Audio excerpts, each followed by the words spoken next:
It is the Frank and Friends show. Hi, I'm Frank Murphy. And I'm Kristen Detrow. Welcome back, Kristen. Thanks. What a lovely delight to have you here again. Because so many people ghost me after they've been on the show, and I think, oh no. I can kind of see why, but I had nothing better to do. Well, I'm delighted that you're here. And we had a great time with you last time, because even, as I mentioned to you, my friend Bean, who is a loyal listener, and I believe knows a thing or two about broadcast, because like your husband, he's in the Radio Hall of Fame. Mm-hmm. And he complimented you and Jeff on your episodes. Because you did a great job. We're a little rusty, so thank you. Well, I mean, I'm known for knocking rust off. That's this is where you come when you want to get the rust knocked off. It's also where you can come to hit the subscribe button on YouTube. You know, your husband said beautifully, and I'm going to have it where I say it every episode, 1,000 by Christmas. Now, last time I checked, we were at about 708, which is a gain since last time you were here. We can do this. So it can be done. And I figured out is that all of you who are watching are probably already subscribed, so you can't add to the numbers, but you can tell somebody. You can, tell a friend, ask them to subscribe. You can, of course, listen on the audio podcast apps, but especially on the YouTube, and smash that button for notifications.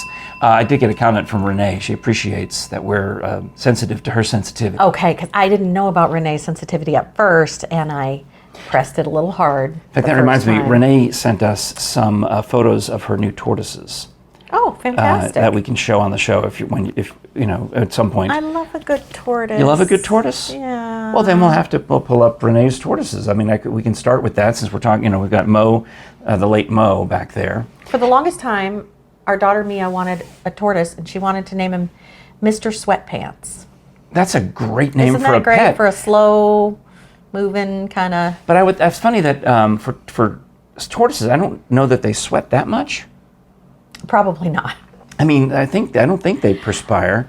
It was just a. But it's a great name for a pet, isn't it? I think so. Yeah. Yeah. Let's see if I can find my. Especially kind of I don't want to call a tortoise lazy. No, it's not lazy. It just does what it does. Yeah, no, the way God made tortoises it. are quite industrious. Because when you Knoxville or Zoo Knoxville has a very well-known tortoise breeding program. So if you want to go see lots of endangered tortoises, or just lots of tortoises in general, they're known for their tortoises. Starting with Big Al, the Aldabra, who follows us on Twitter, by the way. And he does Tortoise Joke Tuesday. So Al, Big Al, is known that, but when the food is out, tortoises will hurry. They'll make a beeline. Mm-hmm. They want to eat their lettuce or whatever it is they have. So what I'll do is I'll put them on the screen to share with everybody, but I'll show you, Kristen, that here's one of Renee's tortoises. And here, I'll bring it over. Let me bring it over, make it a little more easy, because we were joking that you're going to have to do the whole show leaning over. And here's the other one. You know what I thought it was when you first showed it to me? What? That's wrong. I thought it was a hand grenade. Oh. Because it's shaded. Yeah. Well, I mean, there we go. Okay. Tortoise grenade. Yeah. So there you go.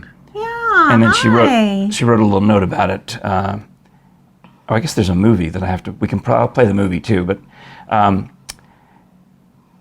so she's taken over. The Annie and Franny are the two tortoises, and they love, and some of them, she says, can swim a little bit, so that not every tortoise will drown in water, which I didn't know that, but it likes to wash them off. Makes me laugh every time you mention me and that bell. Good job, Renee. All right. I didn't know every tortoise would. I thought tortoises would drown because they're land animals. Sea turtles and other turtles that live in water. Snapping turtles. A lot of turtles live in the water. Yeah. Many, many turtles live in the water. But desert tortoises and other... I guess I'm scarred by this because I remember once as a kid finding a dead box turtle by the water, and I thought it had drowned. And maybe it didn't, but I found it, and it was like, ugh! I pick up look, I found a turtle, everybody! And he's like... Oh! And I'm a kid. And it was a scarring... It is scarring. It was scarring, yeah. I snuck a turtle into my dorm room my freshman year at UK. A baby snapping turtle, like this big. Yeah. And the plan was? His name was Isaiah Thomas, because the Pistons were doing really well at that time. Okay, you're a sports fan. Yeah. Big sports fan.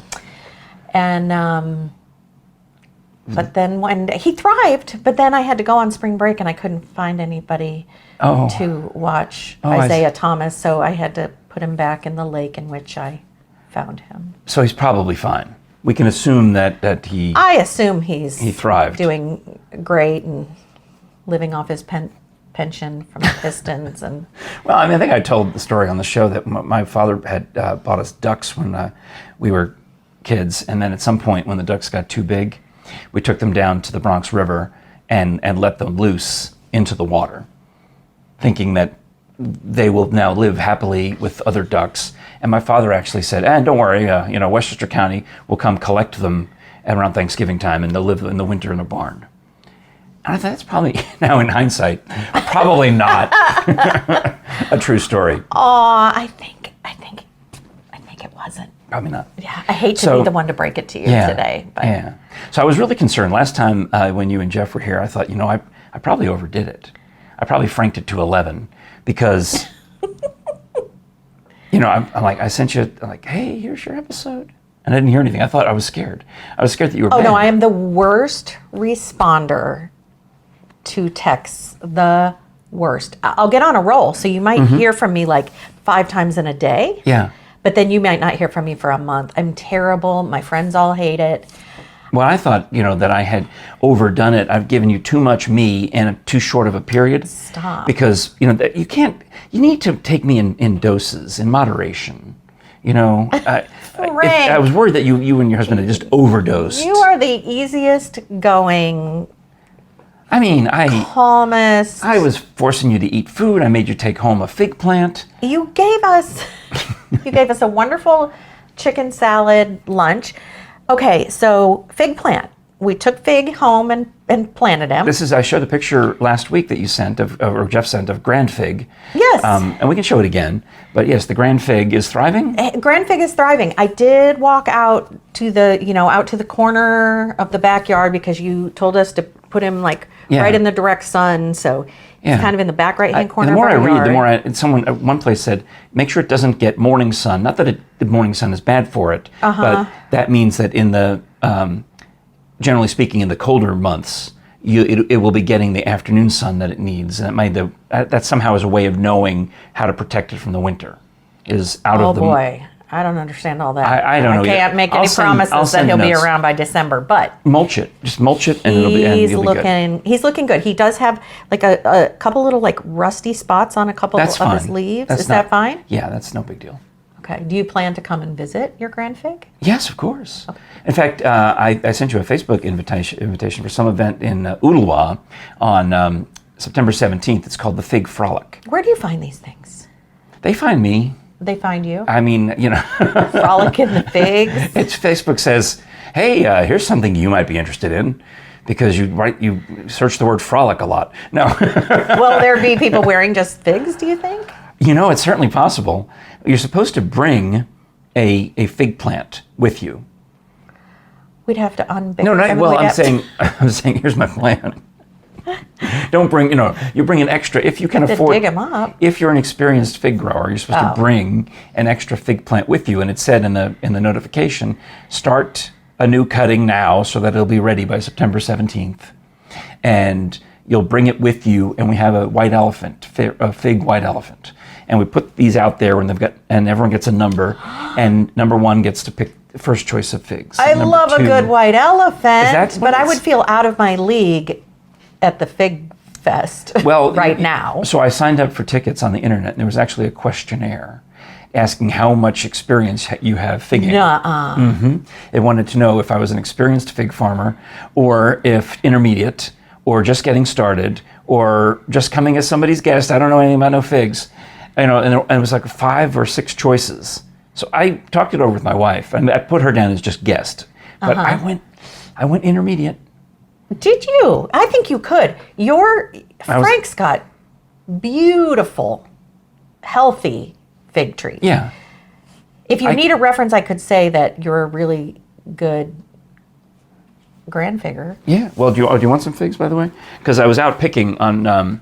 So I'm going to go to this thing, and I'm going to bring. This is just fresh off the tree. I haven't even had time to do anything. Yeah. Can I take a couple? Yeah, sure. Thank you. Enjoy. They're delicious. So this is just my fig picking bucket. What I do is I put water in it, and then when I pick the fig off the tree, hold it up there. When I pick the fig off the tree, I drop it in the bucket, and that way it splashes into the bucket and doesn't go splat. Oh, When okay. I first started fig picking, this is what makes me intermediate, not beginner, is I would drop them in a pail or a bucket, and they would kind of, like, ripe tomatoes.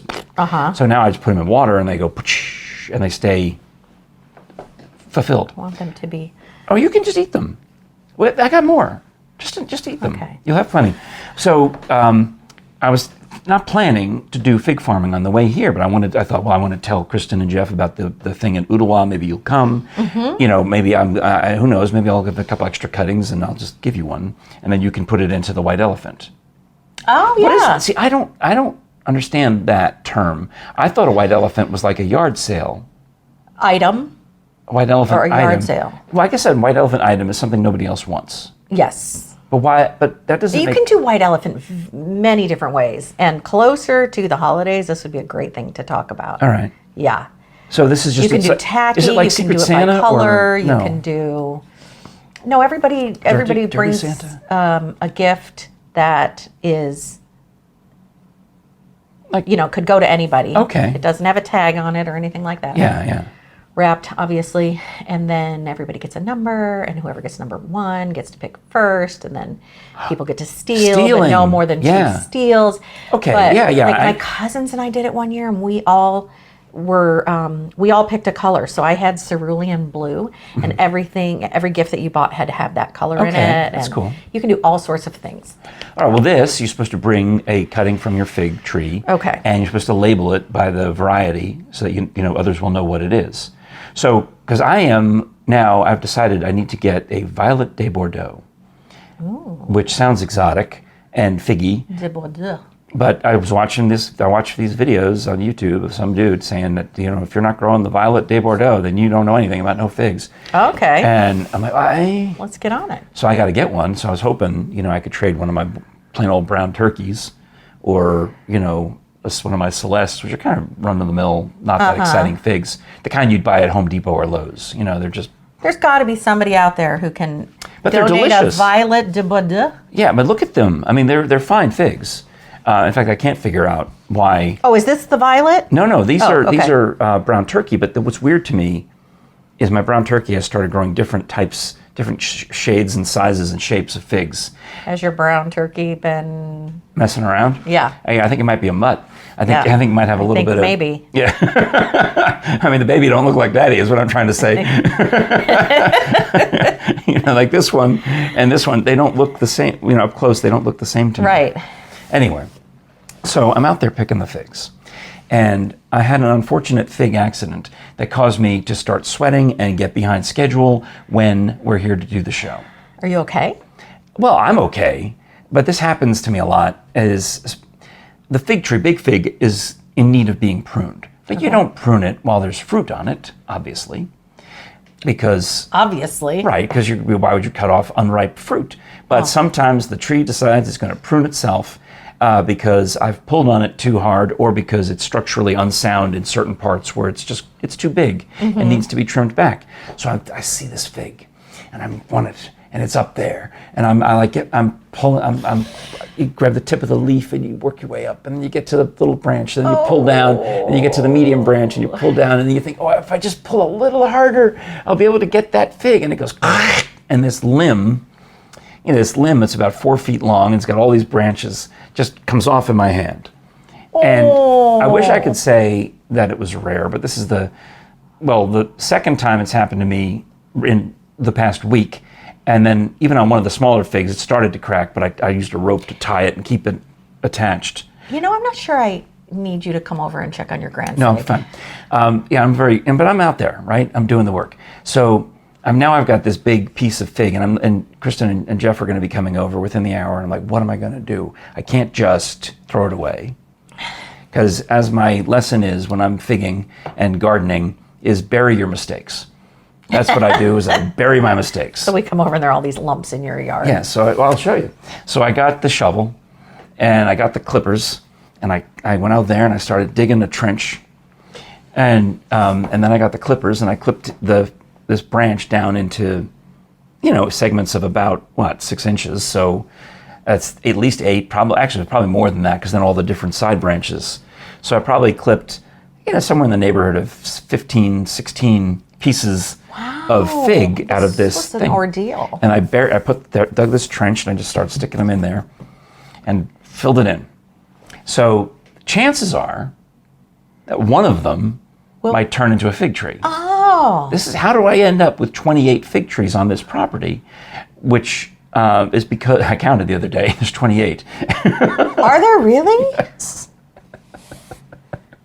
Okay. There's 20 in the experimental fig farm, and then 8 more around the property. I love that you have an experimental fig farm. So there's 28 fig trees. And now if one of these takes on, that'll be 29, or could be, who knows, if they all take on, then it'll be 36 fig trees. But so that's what you do, is you bury your mistakes. Which leads me into a perfect segue. Yes. For bonezones.com, don't forget the S. Dr. Bill Bass will be turning 96. No, excuse me, 96 in 2 years. But this year he's turning 94, and Frank will be turning 85. Yes, apparently. I forgot to unpack the goods. Now, did you get to see any of this stuff last time you were here? I don't think you did.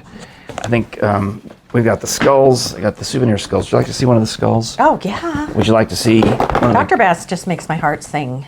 Yeah, you stalked him, celebrity stalked him. I've stalked him for many, many, many years. But where did you find him? Was that a restaurant? Like where have I physically stalked him?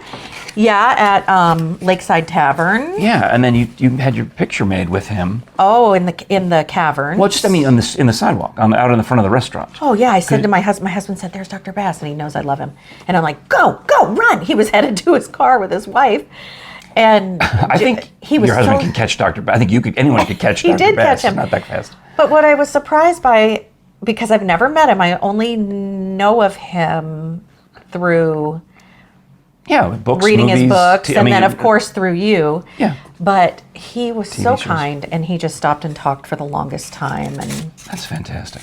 that book. Yeah, so you texted me that photo of yourself with Dr. Bass. Mm-hmm. I sent it to Dr. Bass, or sent it to his people. They printed it out and he signed it.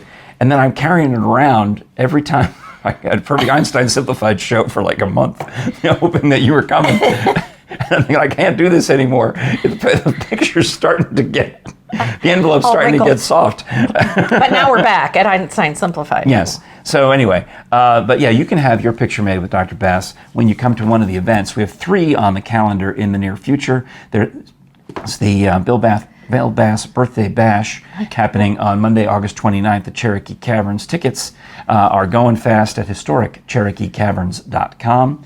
But if you miss out on that, because there's only 100 chairs down there. So that's it. I'm not missing out. 100 tickets, and then they go. Then we'll do another one on October 24th. It's called Bats and Bones. So it's kind of a Halloween theme. I want to do that one. They're all good, right? Yeah. And then in December, we'll have Frozen Bones, which we do with Dr. Al Hazari.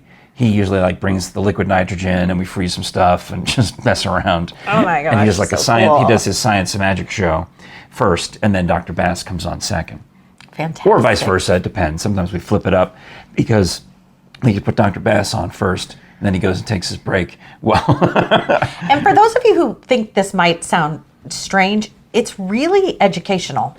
Yeah. I mean, you learn a lot. Yeah. That's what I love about it. Well, the one in August, we're doing This Is Your Life, Dr. Bass. So you're going to get a lot of me talking because they're writing up all this stuff that I'm supposed to absorb and spew back about Dr. Bass's life and his academic career. And, he's the 3rd member of his family to have an academic building named after him, his father and his grandfather. So, he loves teaching, and that's what you're talking about. Is yes. No matter where you encounter him, it's all about teaching. And his books, whether it's the Death's Acre, which is a nonfiction story, or his actual human osteology textbook, where you can just learn every bone in your body, all 206, I think. They're all in here. Or the fiction books, which you learn something when you are reading about the Body Farm and Dr. Bill Bass. And he's funny as heck, y'all. Oh, yeah. He loves it. He loves making you laugh. He loves it. Yeah, it's a he's joy. got this cute sense of humor. Yeah. This is cute. I think one of the things we're going to talk about in the story is they want to make sure they get a picture of the stove at his house, because he's had to replace the stove twice. He was boiling bones, and they boiled over, and the stench, was just, you can't. Okay, So that would be the hard part. Yeah. So his wife made him get new ranges. So that's bonezones.com. Don't forget the S where you buy any of the merch and get it autographed and get it set up. They'll also have the link for the events, but tickets specifically at historiccherokeecaverns.com. You buy direct from the venue. Is my hair okay? I think so. After the hat? Yeah, I think you look fine. I mean, I'm as vain as anybody. There's a little something going on here. You got to tell me. Well, no, I think you're fine. All right. I think you're fine. I saw somebody the other day who had a chin hair, and I'm like, it was just the way the sun had caught it. Yeah. And I'm like, oh, I wanted to say, I can't. We're not in a place where I can say anything. And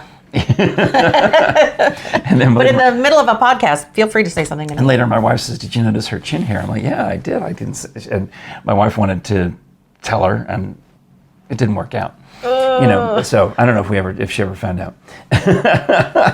If not, she has now. But you're empty nesters now, you and your husband. Not now. I have 48 hours. Oh, okay. No, So I will cry right now, Frank Murphy. You're working your way toward empty nesthood. 48 hours. It's an adjustment. It's an adjustment. I mean, my wife and I have been that way now for a long time. So when we had house guests come in, her sister and husband came in from Virginia, right? And they feel like they're imposing on us. They're like, thanks. Your Southern hospitality is so nice, and we end up going out. In fact, I don't think we have any food left in the house because we went to restaurants every night. We didn't cook anything. We don't have any leftovers. I don't have anything. It's restaurant after restaurant after restaurant, and they're like, just so nice, and they're so generous. It's so nice to have adults to talk to. It's nice to have anyone to talk to when you're in the house alone all the time. So that's what I recommend: is invite people over. Okay, when do you want to come? I mean, I got time. Good Thursday? We come back Thursday afternoon. How about Thursday night? I'm seriously going to have to, and I'm sure my husband Jeff is more worried about this than me. He's worried about me having enough to do to keep myself busy. Well, you could start a podcast. To not think, so I won't cry. If you could do all the technical stuff for me, I would. But it's not that hard, really. I like just sitting here with you because you do all the hard work. But, so do you have hobbies? Do you do crossword puzzles, crochet? I mean... I do crossword puzzles. New York Times, I love that. Oh, you mean... Oh! What? I didn't know. I'm excited. Oh, okay. Yeah, Jeff and I both do. Oh, fantastic. My wife and I do as well, and we race each other. In fact, you might want to ask Jeff the next time you guys sit down together how he learned to do his first crossword puzzle. Okay, that's a great story. I'll put that on the list. Hobbies. I like TikTok. Animals. That's a terrible hobby. I know, and I'm so hooked. It's bad. Do you watch other people's or do you make your own? I watch other people's, but I do make ones of my great. That's possessive, by the way. I know that. Do you watch other people? But I'm assuming, do you watch other people's TikToks is what I meant by that. I got you. I do post ones of our Great Dane. Uh-huh. And I enjoy, we let Jeopardy get behind. We record it for like 4 months, and then we've been watching 4 a day. And we talked about when my wife and I come to visit, we can help you with sit through a Jeopardy marathon. We call it Jeopardy. It'll be you guys against us. Oh. Yeah, Jer, you, me, and we'll be a team, and then against Jeff. Yeah. He's good, you're saying? He's good. Oh. So Jeopardy we like. I'm more like that has to do with animals. The Kevin Pollak character in She's All That. Do you ever see that movie? Mm-mm. Where he's sitting there. Kevin Pollak always cracks me up. He watches Jeopardy every night.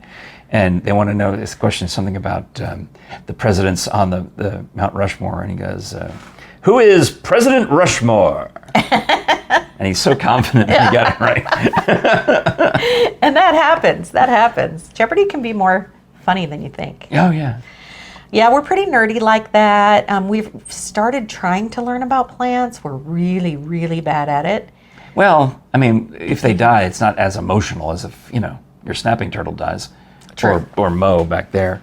Yeah, if you kill a plant, I mean, it's a pain. It's unfortunate, but, and sometimes I'm surprised. Some of the ones I thought I had killed, they come back. They come bouncing back when you give them, sunlight and water. It's amazing. They're creepy well, plants like the peace lily back here. When you came in, I said, "Excuse me, I just need a minute to snip the peace lily," if you know what I mean. Which I was just cutting off some of the yellow ones that are and this has got a new flower that'll go white up here. I don't know if you can see that. That'll be pretty. So it's probably a little early, but it looks like it's made into the painting. I know. It's like a tree. I think that's cool. It's deliberate why I put it there. It was not. Oh, seriously, I tried to. Yeah, I lined it up. Trying to make that look in like the center. It was in the painting. It should be perfectly in the center of the shot, right? Yes. I could have turned the peace lily any old way. I mean, I could have moved it somewhere else. I kind of deliberately lined it up. Yeah, I like it like that. Yeah, I don't keep it off the logo. Because the previous episode before you was Jody Collins, who designed that logo. I love that logo, and someday I'm going to, next time I come, instead of the plant being in it, I'm going to stick something tiny in there and wait till you notice.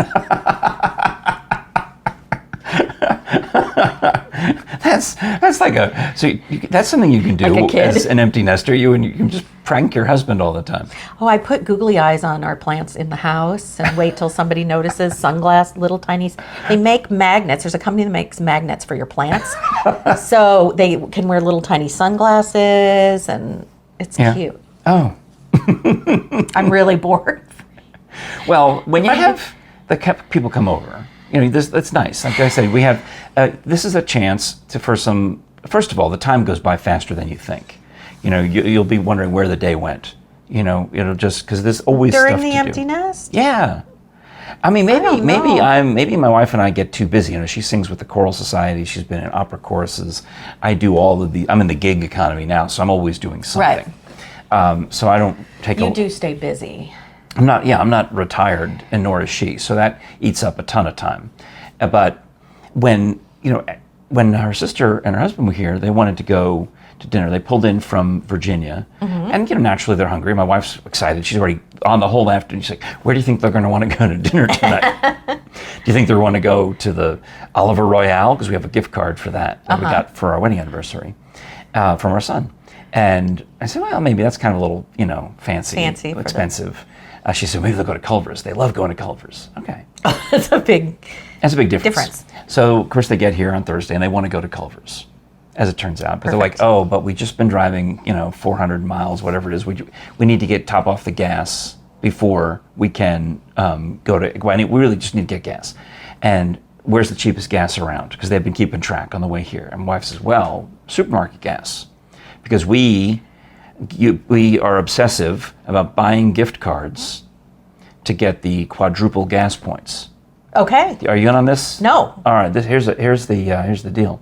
So wherever you're going to spend your money, whether it's Amazon or Best Buy or Home Depot or Zaxby's and Chick-fil-A and all these, not Culver's, unfortunately, but all these other places that we normally go to, whether it's restaurants or Home Goods? Supermarkets. Yeah, I mean, Bed Bath & Beyond. We bought my sister had a birthday, so I sent her a Bed Bath & Beyond gift card that we bought at the grocery store because we got quadruple gas points. Makes sense. So you buy a $25 gift card, you get 100. It's as if the supermarket treats it as if you spend $100 on groceries, and you get the discount on gas. Okay. So you said. So we have accumulated go to the grocery store enough gas points to save $1.50 a gallon or some ridiculous number, whatever, on gas. Okay. And we said, well, I'll go, and what we'll do is you pass the nozzle, right? So you fill up the first car, and then you pass the nozzle to the second car, and then you pass the nozzle to the third car, because it's one purchase. Once you Are you serious? Yeah, once you put in the discount, you got to get, I think it's 60 gallons max or something like that, whatever it is. It's only one purchase. Once you hang up that nozzle, so if you did $14, that's it. Your discount goes away once you one purchase. So somebody pulls up behind you, you just stop the Well, it's got to be someone you know. Because you're paying. I mean, my wife ended up paying for the gas for 3 cars because she filled up her sister's car, then she fills up my car, and then she fills up her own car. Y'all are cheap. Cheap or ingenious. So, and I wish I could say this is unique, but at this particular gas station where we go, we see people doing this all the time. Yeah, you can do it more subtly. And they've even, at this gas station, even where the hoses connect, it's in the center. So it can easily... Oh, it can swing. So you pull, we pull up like we're both, like we don't know each other, like on opposite sides of the pump. And then I don't borrow my hose? Yeah. What? That gets a bell. That was loud, Renee, sorry. So now... we've saved money on this gas, right? Yeah. And I'm thinking, well, what's next? And Jerry says, well, now we're going to Culver's. So we all hop in the car, and we took 3 cars to Culver's. And it didn't even occur to me until we're like halfway to Culver's, and I'm thinking, all that money we allegedly could have saved gas. Just saved on gas. Now I would have thought of that part. Yeah, now we're burning gas at 3 times more faster. Did you get the cod sandwich with crinkle fries? I think my brother-in-law got a cod... He got cod and crinkle fries, but I don't think he got it as a sandwich. I think he got it as a plate. Oh, okay. I get the North Atlantic cod sandwich with the crinkle fries and a Pepsi. Yeah, I'm hooked on butter burgers to the point where I started, when I cook burgers at home, I butter the buns. Uh-oh. Yeah, it's good. I bet. Yeah, it's good. So, in fact, when I go glamping with the twins, I think we're gonna bring some burgers and try to butter the buns. That sounds terrible. Everything about that sentence sounds awful. We'll have to get back to that in a minute. I mean, I'm going glamping with my cousins who are twins. And you're gonna butter their buns. No, not theirs. I'm gonna bring hamburger buns. Where are you going glamping? Well, let me finish the Culver story. Oh, gotcha. Sorry. I didn't mean to get off on the glamping with the twins tangent. They have to save that for when your husband's here. Gotcha. But so I'll listen in. Now we've used 3 cars, and we finally get into Culver's, and it's crowded. It's dinner time, so somebody's going up to the counter. My wife starts scouting around to look for a table to save, and I guess I am, I'm drifting aimlessly like the old man that I am, and I start drifting in, trying to figure out which way my wife went to find the table and put my umbrella down. It was going to rain, and do whatever. I'm not paying for it. I'm not ordering it. The best I can do is hold the table. Yeah, that's really would be my best job in this scenario. That's your job. Well, there's a mother and son who are sitting at a table right in the center. And she's talking on the phone, and they're waiting on their food. They've got their table tent with the number on it. And he's like, come to eat with us, sit with us. I'm looking around. I mean, I know it's going to be a while before my food shows up. I'm like, I'll sit down.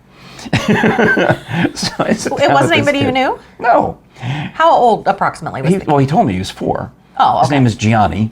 His mother never got off the phone the entire time. And a stranger sat down at the table. She's telling the person on the phone what's going on. She's describing the action. Like, you're not going to believe what Gianni just did. So I want to know Gianni like when he's a teenager. So he wants to tell me that he's going to get a corn dog. And I told him, well, I'm going to get onion rings. I'll throw some your way. You can try to catch them. And this is mind-boggling to him. And and then I start realizing, I'm cracking jokes about how that's, he's like, how long are you going to do this? Johnny wants to know. I said, no, just one time. I'll lose interest very quickly. And I'm just saying stupid things. And I start realizing there's a guy over here at this other table who's observing all of this and is smiling and chuckling.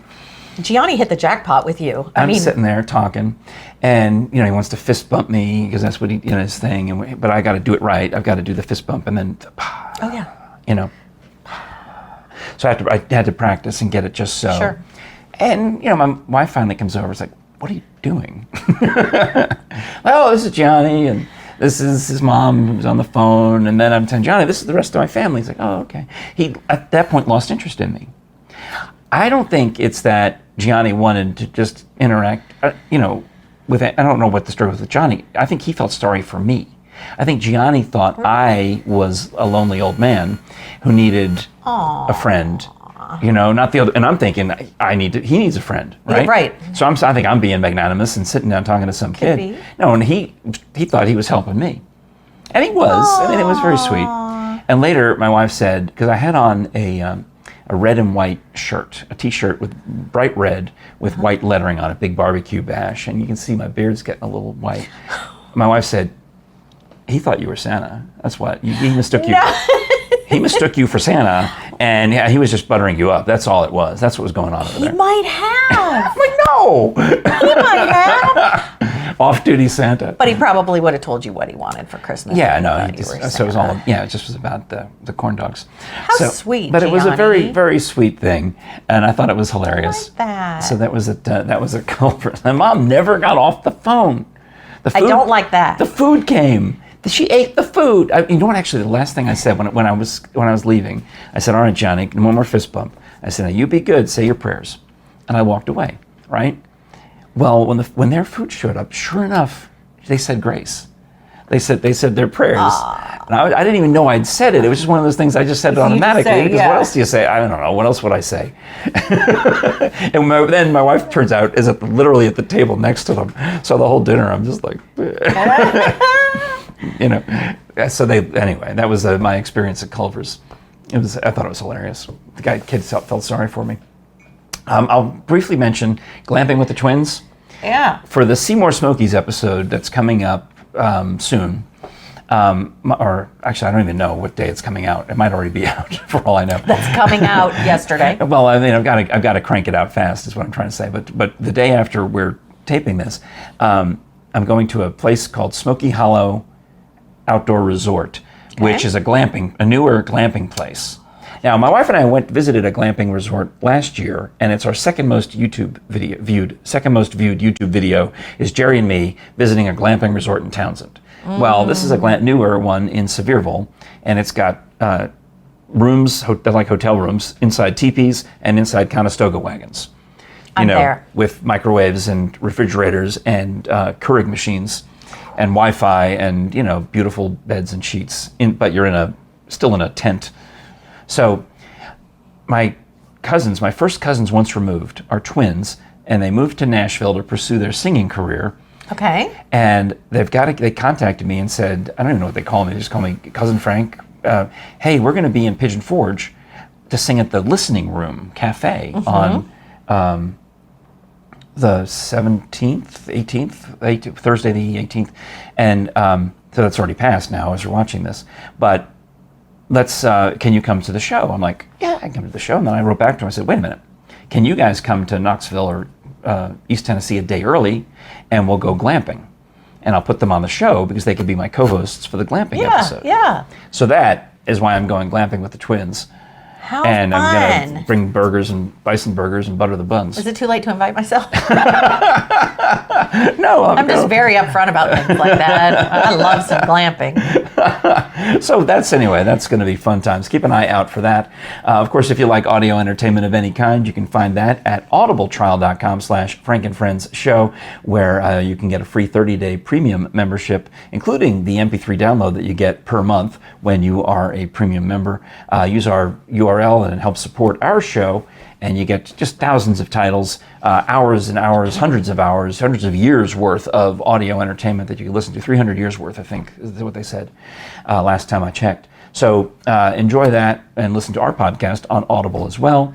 You can support us with our Frank and Friends merch store, like Kristen is going to buy. What Kristen's going to do is buy one of these canvas prints, take it home, deface it in some way, yes, and then swap it out for the good one. Right. Or you can just get one of our luxurious towels. Now, after you were here, my friend Abby, who used to do home shopping TV, she's picking at the thing and saying, look at this. Do you notice how the color goes all the way through the fabric down to the bottom? They don't it's not just printed on top. This is a quality print job. And it is so like baby soft. I don't want to get makeup on it, but it's so soft. So you get those at, and the cups, and all the things at frankandfriendsshow.com/store.